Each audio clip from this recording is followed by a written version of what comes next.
শুভ সন্ধ্যা বন্ধুরা, আজ হলো 31শে মে শুক্রবার।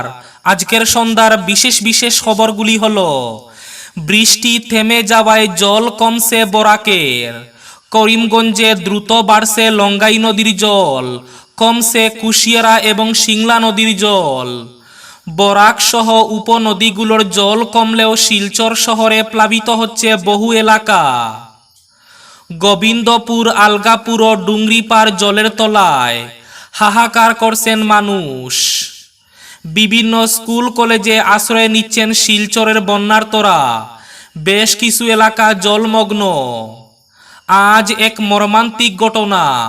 সড়কের পাশে খেলা করার সময় কালীনগরে বন্যার জলে ডুবে মৃত্যু হলো এক শিশুর। ক্ষমতায় এলে 5 জুলাই থেকে বেকারদের ব্যাংক অ্যাকাউন্টে প্রতি মাসে 8,500 টাকা ঘোষণা রাহুল গান্ধীর। অনির্দিষ্টকালের জন্য বন্ধ পাহাড় লাইনে ট্রেন চলাচল, পাহাড়ে কবে রেল চলবে তা অনিশ্চিত, বললেন সিএমও। দীর্ঘ কয়েক ঘন্টা পর কিছুটা সচল হয়েছে সড়ক যোগাযোগ ব্যবস্থা। মেঘালয়ের 10 সরানো হয়েছে, সোনাপুর দিয়ে যেতে দেওয়া হচ্ছে ছোট গাড়িগুলো। আগামী 4 জুন বুটের ফলাফলে বুট গণনায় রাজ্যে 5,823 জন বুটের কাউন্টিং এজেন্ট নিয়োগ করা হয়েছে। থাকবেন 64 জন সাধারণ পর্যবেক্ষক। আজ সুনাইয়ে এক চাঞ্চল্যকর ঘটনা। যুবকের বারবার হুমকি, বিষ পান করে নিজেকে শেষ করলেন এক যুবতী। আজ অর্থাৎ শুক্রবার সকালে শিলচর শিববাড়ি রোড পরিদর্শন মন্ত্রী পীযূষ হাজারিকার। 10 দিনের ভেতরে রাস্তার কাজ নির্মাণ শুরু হবে, বললেন মন্ত্রী পীযূষ হাজারিকা। সুনাই বিধানসভা কেন্দ্রের কাশীপুর নিয়াইরগ্রাম সড়ক ভেঙে গেল, প্লাবিত বহু গ্রাম। নবম ও দশম শ্রেণীর পড়ুয়াদের জন্য জুন থেকে শুরু হবে সেবা পোর্টাল। বন্যা পরিস্থিতির সুযোগে কালোবাজারি না করার হুঁশিয়ারি করিমগঞ্জের জেলা শাসকের। আগামী এক সপ্তাহের পেট্রোল ডিজেল মজুদ রয়েছে করিমগঞ্জে। এবং শেষ খবরটি, পাতারকান্দিতে বন্যা পরিস্থিতি ভয়াবহ, জলের নিচে 20টি গ্রামের বহু মানুষ। তাহলে বিস্তারিত খবরে যাওয়ার আগে অবশ্যই ভিডিওটিতে একটি লাইক করে চ্যানেলটি সাবস্ক্রাইব করে পাশের বেল আইকনটি বাজিয়ে রাখবেন এবং ফেসবুক পেজটি ফলো করে ভিডিওটি অবশ্যই শেয়ার করবেন, যাতে সঠিক তথ্যগুলো সবার কাছে পৌঁছাতে পারে। এবার শুনুন আজকের খবরগুলির বিস্তারিত। প্রথম খবর, বরাক সহ উপনদীগুলোর জল কমলেও নয়া করে এলাকা প্লাবিত হচ্ছে শিলচর শহরে। গত 24 ঘন্টার আবহাওয়ার পূর্বাভাসে ভারী থেকে অতি ভারী বৃষ্টিপাতের উল্লেখ থাকলেও বরাক উপত্যকা সহ পার্শ্ববর্তী রাজ্য মিজোরাম ও মণিপুরে বৃষ্টি কম হওয়ায় রাত 1টার পর স্থিতাবস্থায় চলে যায় বরাকের জলস্তর। রাত 1টায় শিলচর অন্নপূর্ণা ঘাটে বরাকের জলস্তর ছিল 21.54। সকাল 7টা পর্যন্ত একই অবস্থানে থাকে বরাক নদীর জলস্ফীতি। স্বস্তির খবর হচ্ছে সকাল 8টা থেকে ঘন্টায় 1 সেন্টিমিটার করে কমতে শুরু করে বরাকের জল। সকাল 10টায় বরাকের জলস্থিতি দাঁড়িয়েছে 21.51। তবে বন্যার জলে শিলচর শহরে নতুন করে কিছু প্লাবিত হয়েছে এলাকা। জল প্রবেশ করেছে শিলচর রেলওয়ে স্টেশনে।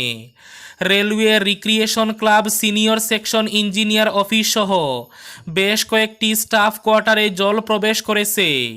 বৃহস্পতিবার সন্ধ্যাতেই শহরের জানিগঞ্জ এলাকায় জল প্রবেশ করে। জলের তলায় সড়ক সহ বিভিন্ন ব্যবসায়িক প্রতিষ্ঠান। বন্যার জলে ডুবে মৃত্যু হলো 7 বছরের এক শিশুর। এই মর্মান্তিক ঘটনাটি সংঘটিত হয় আজ অর্থাৎ শুক্রবার সকালে কালীনগর 6ষ্ঠ খণ্ডে।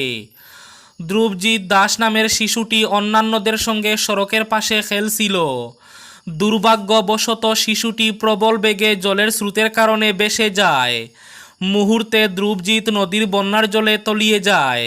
খবর পেয়ে এসডিআরএফ দল ঘটনাস্থলে গিয়ে তল্লাশি ও উদ্ধার অভিযান চালায়।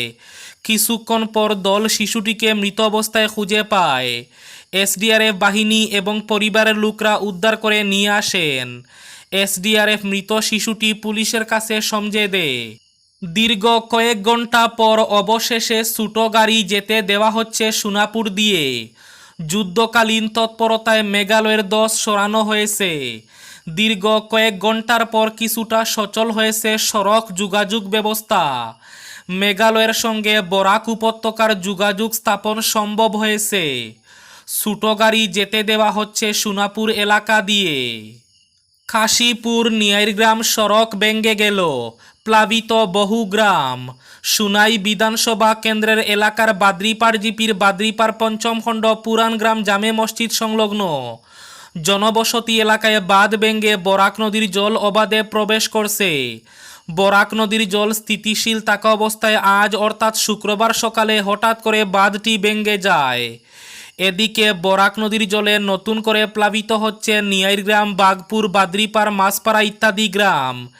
এটা শুধু বাঁধ নয়, কাশীপুর থেকে নিয়াইগ্রাম যাওয়ার সড়ক। বর্তমানে নিয়াইগ্রাম এলাকার সঙ্গে যোগাযোগ বিচ্ছিন্ন হয়ে পড়েছে। নতুন নতুন এলাকা বরাকের জলে প্লাবিত হচ্ছে। ক্ষতির মুখে পড়েছেন গ্রামগুলোর জনগণ। স্কুলে আশ্রয় নিয়েছে বহু পরিবার।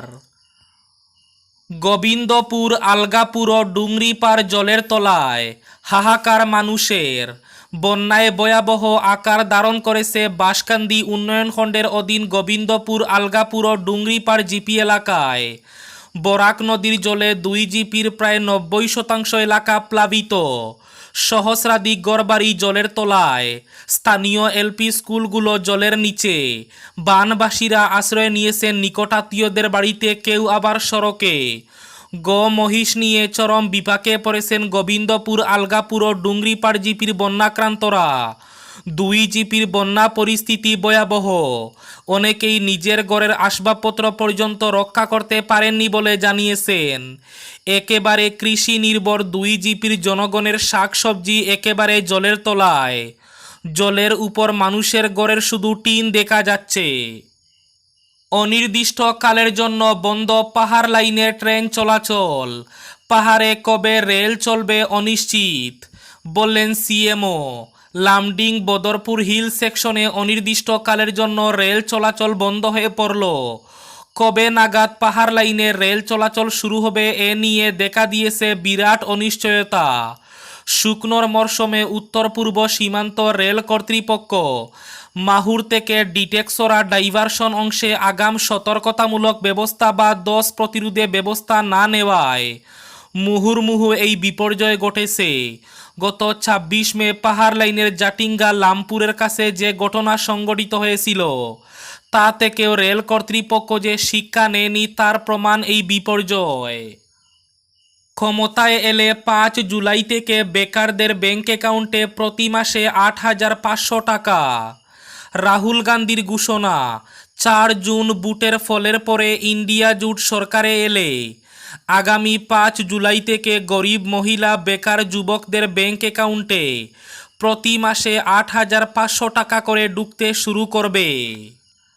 আজ অর্থাৎ শুক্রবার সকালে শিলচর কালাইন সড়কের তারাপুর শিববাড়ি রোডের রাস্তা সহ নদীর জল ও বাঁধের পরিস্থিতি খতিয়ে দেখেন জলসম্পদ মন্ত্রী পীযূষ হাজারিকা।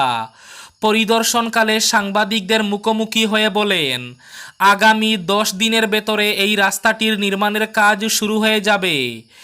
এখানে এলিভেটেড রোড বানানো হবে। রাস্তা সহ নদী বাঁধের কোনো ধরনের আর সমস্যা হবে না। সুনাইয়ে এক চাঞ্চল্যকর ঘটনা।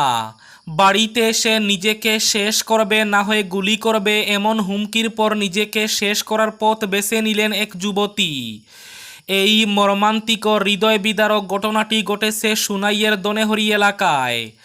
বন্যার সময়ে যখন সব মানুষ বিভিন্নভাবে ব্যস্ত রয়েছেন, সে সময়ে দনেহরিতে এক কিশোরী এমন কাণ্ড ঘটালো। সোনাবাড়ি ঘাট মইনুল হক চৌধুরী হায়ার সেকেন্ডারি স্কুলের 2য় বর্ষের ছাত্রী তথা আইনুল হক লস্করের মেয়ে বিষ পান করে নিজেকে শেষ করেন। বুধবার সকাল দিকে বিষ পান করলে পরিবারের লোকরা একটু দেরিতে টের পান।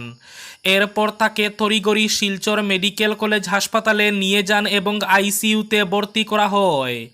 চিকিৎসা চলাকালীন রাত 1টা 40 মিনিটে মৃত্যুর কোলে ঢলে পড়ে মেয়েটি। মৃত কিশোরীর বড় বোন জানান, মেডিকেলে নেওয়ার পথে তাকে ওই ছেলেটির কথা জানায়। এরপর তারা বাড়িতে ফিরে এসে তার মোবাইলে দেখতে পান একটি ভয়েস মেসেজ। ভয়েস মেসেজে ছেলেটি নিজেকে শেষ করার কথা বলে হুমকি দেয়। সব কিছু জানার পর পরিবারের লোকেরা দক্ষিণ সৈয়দপুর কাটা গাছতলার ফরিজউদ্দিন লস্কর অর্থাৎ ওই যুবকের বিরুদ্ধে সুনাই থানায় মামলা দায়ের করেন। তবে দরপাকড়ের কোনো খবর নেই। তারা যুবকের গ্রেফতার করে কড়া শাস্তির দাবি জানালেন। নবম ও দশম শ্রেণীর পড়ুয়াদের জন্য জুন থেকে শুরু হবে সেবা পোর্টাল। মাধ্যমিক পরীক্ষার জন্য ইতিমধ্যে প্রস্তুতি শুরু করে দেওয়া ছাত্রছাত্রীর জন্য সেবার অত্যন্ত গুরুত্বপূর্ণ নির্দেশনা। নবম ও দশম শ্রেণীর ছাত্রছাত্রীর জন্য জারি করা এক নির্দেশনা অনুযায়ী আগামী 30 জুন থেকে শুরু হতে চলেছে SEBA service dot in portal. Secondary board of education অর্থাৎ সেবা নবম এবং দশম শ্রেণীর জন্য এই পোর্টাল শুরু হতে চলেছে। সেবা সার্ভিস.ইন পোর্টালে ছাত্রছাত্রীকে বাধ্যতামূলকভাবে বিভিন্ন পরীক্ষার নম্বর আপলোড করতে হবে। প্রসঙ্গত প্রথম পর্যায়ে আপলোড করতে হবে প্রথম পরীক্ষার নম্বর। মাধ্যমিক পরীক্ষায় অবতীর্ণ হওয়ার জন্য নবম শ্রেণীতে প্রাপ্ত সব নম্বর এই পোর্টালে দাখিল করা ছাত্রছাত্রীদের জন্য বাধ্যতামূলক করা হয়েছে। এবার শেষ খবরটি। পাতারকান্দিতে বন্যা পরিস্থিতি ভয়াবহ। জলের নিচে 20টি গ্রামের বহু মানুষ। স্থানে স্থানে লঙ্গাই নদীর বাঁধ ভেঙে পাতারকান্দির বিস্তীর্ণ এলাকা প্লাবিত। এতে গৃহবন্দী হয়ে পড়েছেন হাজার হাজার মানুষ। দেশের বিভিন্ন রাজ্যের পাশাপাশি অসমের বিভিন্ন জেলায় রেমালের তাণ্ডবে ক্ষতিগ্রস্ত হয়েছে রাস্তাঘাট, সড়কপথ, রেলপথ সহ গ্রাম ও শহরের বিস্তীর্ণ এলাকা। এদিকে বন্যা পরিস্থিতির সুযোগে কালোবাজারি না করার হুঁশিয়ারি করিমগঞ্জের জেলা শাসকের। জেলার বন্যা পরিস্থিতি নিয়ে সতর্ক রয়েছে প্রশাসন।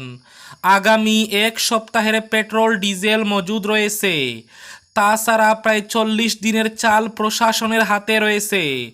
নিত্য প্রয়োজনীয় সামগ্রী এবং অন্যান্য রন্ধন গ্যাস সিলিন্ডারের কোনো অভাব হবে না বলে জানালেন জেলা শাসক মৃদুল যাদব। এই ছিল আজকের সন্ধ্যার বিশেষ খবরগুলি। ভিডিওটি অবশ্যই লাইক করে শেয়ার করে দেবেন।